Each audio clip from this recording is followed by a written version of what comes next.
Najib dapat diskaun penjara, mana keadilan untuk rakyat biasa? Rakyat Malaysia, hari ini kita menyaksikan satu keputusan besar. Mahkamah Tinggi Kuala Lumpur menolak permohonan Badan Peguam Malaysia untuk mencabar pengurangan hukuman Najib Razak. Ya, Najib, bekas Perdana Menteri yang disabitkan kesalahan pecah amanah dan rasuah, kini hanya perlu jalani 6 tahun penjara daripada 12 tahun. Dengan denda dikurangkan dari RM210 juta kepada RM50 juta. Mari kita tanya, apa sebenarnya mesej yang kita hantar kepada rakyat biasa yang sentiasa patuh kepada undang-undang? Rakyat yang menanggung beban kos hidup dan berjuang dalam keadilan undang-undang. Ini bukan soal Najib sahaja, ini soal prinsip, soal moral, soal keadilan untuk semua. Tindakan yang di Pertuan Agong ini memang prerogatif, tetapi rakyat juga berhak untuk bertanya, adakah sistem ini memberikan keadilan yang sama kepada setiap orang? Di bawah kepimpinan Anwar Ibrahim, kita harus menuntut perubahan yang lebih tegas dalam memastikan keadilan tak berpihak. Keadilan yang benar-benar dirasai semua rakyat, bukan hanya kepada mereka yang berkuasa dan berpengaruh. Keputusan ini adalah satu tamparan bagi prinsip keadilan dan ketelusan yang diperjuangkan oleh Anwar.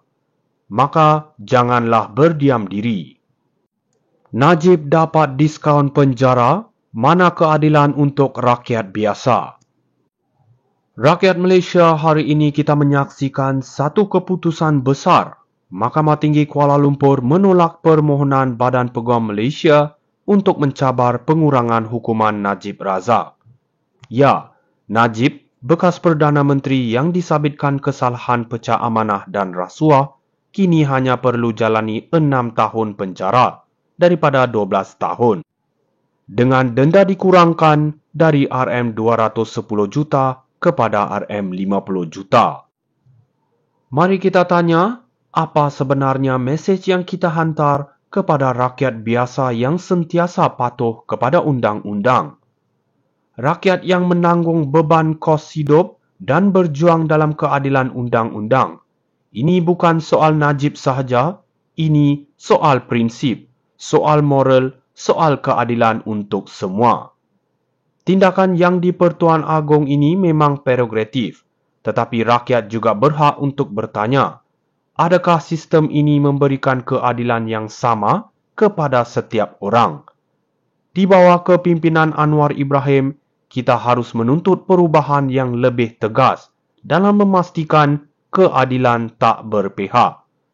Keadilan yang benar-benar dirasai semua rakyat, bukan hanya kepada mereka yang berkuasa dan berpengaruh.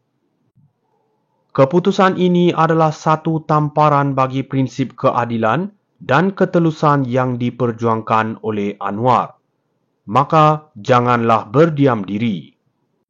Najib dapat diskaun penjara, mana keadilan untuk rakyat biasa? Rakyat Malaysia, hari ini kita menyaksikan satu keputusan besar. Mahkamah Tinggi Kuala Lumpur menolak permohonan Badan Peguam Malaysia untuk mencabar pengurangan hukuman Najib Razak. Ya, Najib, bekas Perdana Menteri yang disabitkan kesalahan pecah amanah dan rasuah, kini hanya perlu jalani 6 tahun penjara daripada 12 tahun. Dengan denda dikurangkan dari RM210 juta kepada RM50 juta. Mari kita tanya, apa sebenarnya mesej yang kita hantar kepada rakyat biasa yang sentiasa patuh kepada undang-undang? Rakyat yang menanggung beban kos hidup dan berjuang dalam keadilan undang-undang.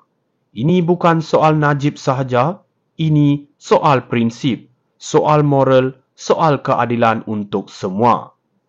Tindakan yang di Pertuan Agong ini memang prerogatif, tetapi rakyat juga berhak untuk bertanya, adakah sistem ini memberikan keadilan yang sama kepada setiap orang? Di bawah kepimpinan Anwar Ibrahim, kita harus menuntut perubahan yang lebih tegas dalam memastikan keadilan tak berpihak. Keadilan yang benar-benar dirasai semua rakyat, bukan hanya kepada mereka yang berkuasa dan berpengaruh. Keputusan ini adalah satu tamparan bagi prinsip keadilan dan ketelusan yang diperjuangkan oleh Anwar. Maka janganlah berdiam diri. Najib dapat diskaun penjara, mana keadilan untuk rakyat biasa? Rakyat Malaysia, hari ini kita menyaksikan satu keputusan besar. Mahkamah Tinggi Kuala Lumpur menolak permohonan Badan Peguam Malaysia untuk mencabar pengurangan hukuman Najib Razak. Ya, Najib, bekas Perdana Menteri yang disabitkan kesalahan pecah amanah dan rasuah, kini hanya perlu jalani 6 tahun penjara daripada 12 tahun. Dengan denda dikurangkan dari RM210 juta kepada RM50 juta.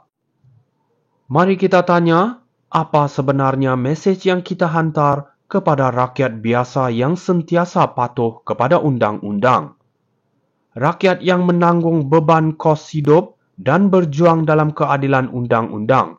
Ini bukan soal Najib sahaja, ini soal prinsip, soal moral, soal keadilan untuk semua. Tindakan yang di Pertuan Agong ini memang prerogatif, tetapi rakyat juga berhak untuk bertanya, adakah sistem ini memberikan keadilan yang sama kepada setiap orang? Di bawah kepimpinan Anwar Ibrahim, kita harus menuntut perubahan yang lebih tegas dalam memastikan keadilan tak berpihak. Keadilan yang benar-benar dirasai semua rakyat, bukan hanya kepada mereka yang berkuasa dan berpengaruh. Keputusan ini adalah satu tamparan bagi prinsip keadilan dan ketelusan yang diperjuangkan oleh Anwar. Maka janganlah berdiam diri. Najib dapat diskaun penjara, mana keadilan untuk rakyat biasa? Rakyat Malaysia, hari ini kita menyaksikan satu keputusan besar. Mahkamah Tinggi Kuala Lumpur menolak permohonan Badan Peguam Malaysia untuk mencabar pengurangan hukuman Najib Razak. Ya, Najib, bekas Perdana Menteri yang disabitkan kesalahan pecah amanah dan rasuah, kini hanya perlu jalani 6 tahun penjara daripada 12 tahun. Dengan denda dikurangkan dari RM210 juta kepada RM50 juta. Mari kita tanya, apa sebenarnya